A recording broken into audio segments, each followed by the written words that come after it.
à tous, comment allez-vous aujourd'hui? Eh bien écoutez, moi ça va pas mal. Je voulais refaire un retour rapide sur la journée d'hier.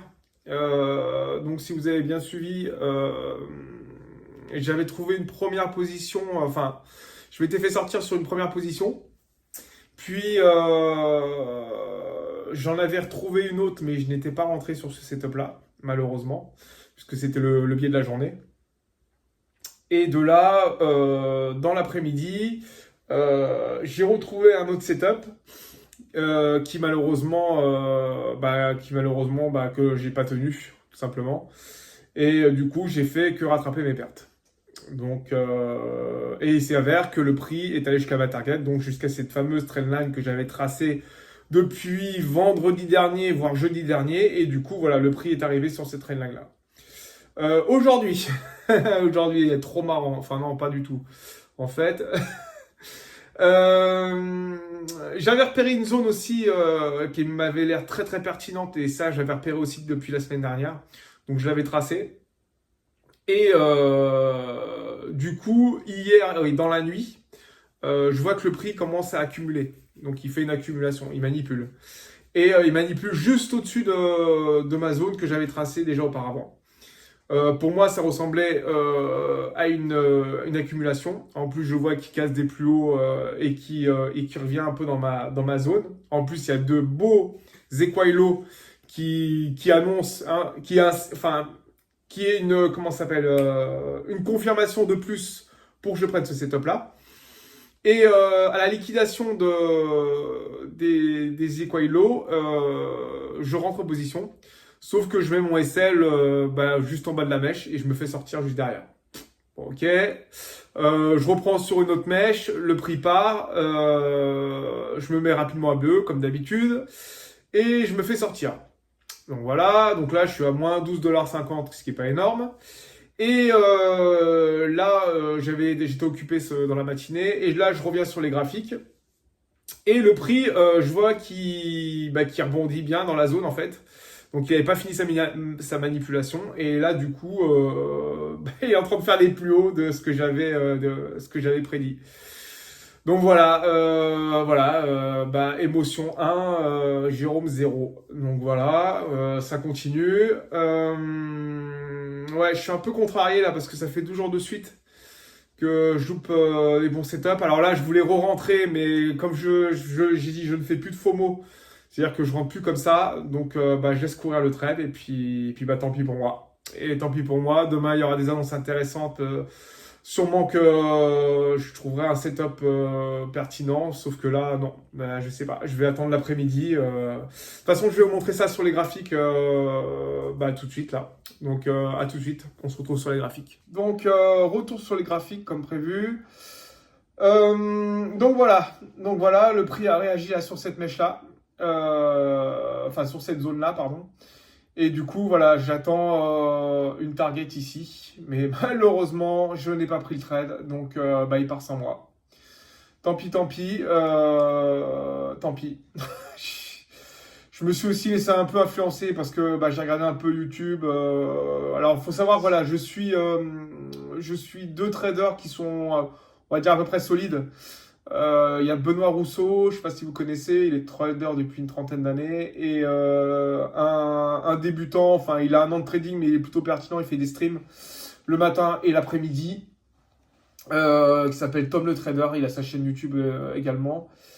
Et voilà, donc j'étais un peu en train de regarder et je me suis laissé influencer au lieu de mettre un ordre limite et puis vaquer à mes occupations et retourner dans l'après-midi pour voir quel en était le résultat.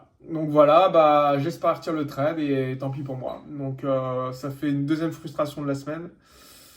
Ça va être compliqué à gérer. Je pense qu'en termes d'émotion, ce que je disais hier, c'est que j'ai été trop dans l'optique de me dire que le mois de décembre il serait flat et que voilà et que je l'ai entendu un peu partout. Faites attention au mois de décembre. En fait voilà, dès que j'entends ça en fait moi ça me saoule parce que en fait c'est tout l'inverse de ce que moi j'ai sur mes graphiques quoi, tout ce que je vois sur les graphiques surtout. Donc ouais, c'est un peu contrariant. C'est de ma faute de toute façon. Je n'ai qu'à pas suivre les conseils des autres ou même pas forcément les appliquer, mais en fait, je pense que le subconscient, il enregistre tout ça. Donc, je pense que les actions que vous menez derrière, en fait, ils ont des répercussions sur ce que vous entendez. Même si vous l'entendez inconsciemment, mais vous allez réagir par rapport à ça. Donc, en gros, moi, c'est ce que moi enfin, c'est ce qui m'arrive à moi, du moins. Donc voilà. Et je voulais vous partager aussi un truc parce que ce matin j'ai regardé la vidéo. Comme par hasard en fait, j'arrête pas de voir des vidéos de youtubeurs, de traders qui commencent comme moi, qui galèrent dans le trading et puis qui essayent d'évoluer quoi. Et il y en a un, j'étais pas trop d'accord avec lui sur le fait que qui disait oui, vous lancez dans le trading, faut tout lâcher à côté. En fait, non. Bah non, en fait. Alors oui, certes, parce qu'il dit ouais, faut pas avoir de plan B, il faut avoir qu'un plan A, il faut suivre son plan A jusqu'au bout, etc., etc. Ouais, enfin bon, remplir le frigo, si le plan A te remplit pas le frigo, il va falloir un plan B. Parce que le mec, il est étudiant. Enfin, moi, comme je vous ai dit, moi j'ai 47 balais. Moi, si le frigo il est pas plein, faut que je me trouve un plan B. Donc, je vous parlerai de ma situation un peu plus tard parce que là, j'ai pas envie de l'évoquer. Mais voilà. Donc, faut arrêter un peu le délire à se dire et inciter surtout les jeunes à dire ouais, tout envoyer en l'air. Parce que c'était limite, fallait dire aux parents ouais, fermez vos gueules. Moi, j'ai envie de faire du trading. Donc, vous faites tout pour, en gros, hein. Et puis ça va marcher. Non, on est sûr de rien. C'est comme les graphiques, on est sûr de rien en fait. Donc je dis pas il faut pas aller vers ses objectifs. C'est pas ça que je suis en train de dire. Sauf que voilà, il faut y aller par priorité, je pense. D'accord? Je dis pas qu'il faut arrêter le trading, mais si à côté il y a une urgence en termes financiers et qu'il faut bosser, il faut bosser à côté. Il n'y a pas le choix. Donc arrêtez de dire, le mec c'était limite, le mec il était en études, bah non mais arrête tes études et fais du trading. Bah non en fait, continue tes études et fais le trading en parallèle. Donc ouais, je suis pas trop d'accord avec ça, parce que le gars ça se trouve il est chez papa-maman, il a le frigo rempli, il a le chauffage, il a internet, etc. etc. Et il incite les gens en fait à tout balancer en l'air pour vivre du trading. Alors qu'il faut du temps, parce qu'il y en a qui disent qu'il faut un an. Moi, j'y crois pas du tout. Deux, pour certains, ok. Sinon, je pense qu'il faut pas mal de temps. Et c'est propre à chacun, en fait. Donc voilà, je voulais réagir un peu là-dessus parce que ça m'avait un peu contrarié entendre ce genre de choses encore sur Internet. Alors, il y en a qui vous vendent du rêve en vous disant qu'en un temps, vous allez être rentable. Mais lui, à contrario, il dit de tout lâcher pour s'occuper que de ça et essentiellement que de ça. Mais je pense que le trading, c'est comment dire, c'est prenant. Il faut passer du temps sur les graphiques, certes, au début. Ça prend du temps, certes aussi, mais faut pas oublier de vivre aussi à côté, quoi. Donc, si vous ne vivez pas du trading au départ, vous n'allez pas vivre sous un pont, quoi.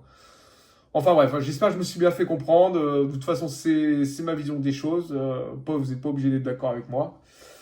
Voilà, voilà. Donc je vous laisse sur ce magnifique graphique où on voit le prix bien monter. Et puis, soit je vous reprends tout à l'heure si je trouve des positions.